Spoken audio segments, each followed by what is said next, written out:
So nice to see you again, Bettina. Happy to have you on the PCM4U channel.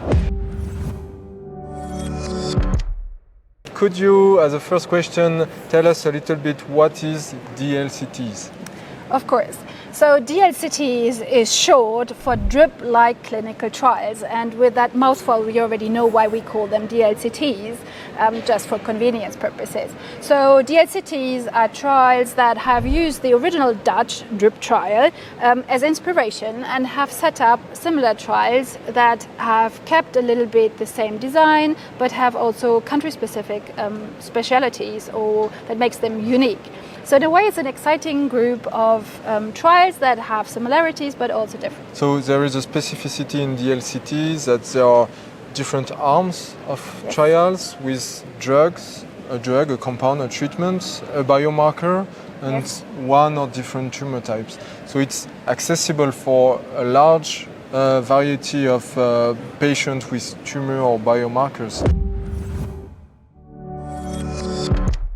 So what is the impact for patients of these trials? So DLCTs, at least at the moment for the largest part, are for patients, cancer patients, who have exhausted all available lines of therapies, what we call standard of care. So these are patients who have no other option left. And what happens within the DLCTs is that they have access to molecular testing. So the tumor will be tested for mutations that would mean that there is a potential treatment available. And that of course means one more option for those who have no other options left, and as a patient advocate myself, I very much appreciate that in this setup.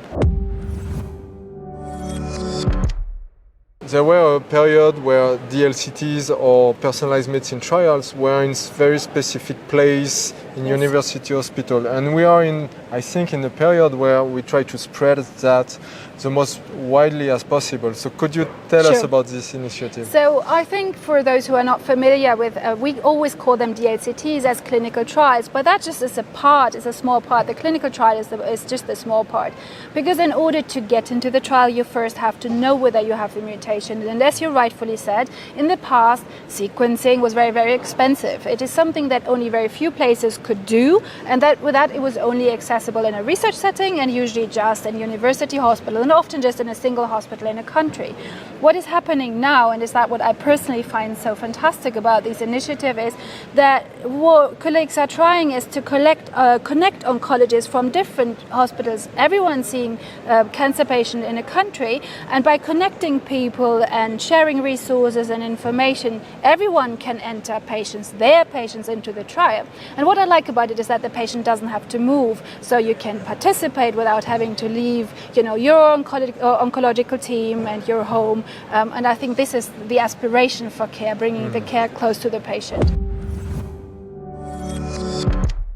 And hopefully it is in big initiatives and several big initiatives initiated at the European level to reach this goal, and we should evaluate carefully if we manage to increase the access to clinical trials to patients thanks to these efforts, I guess.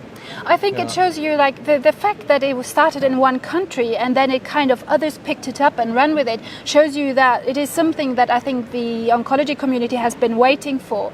Otherwise we wouldn't have found this appetite to take it on board and to develop your own version of it. And now in PCM4U and the next project Primrose, what we are doing, we are trying to work again together. So while everyone has a local system that serves the local community, that works in the local context, now we're starting to collaborate. And I think that's the perfect balance. You are as local as you have to be, and you collaborate in settings where everyone benefits. So I think it's just finding that right balance that is so important. So nice, Bettina. Thanks a lot, and see you soon. Thanks for having me.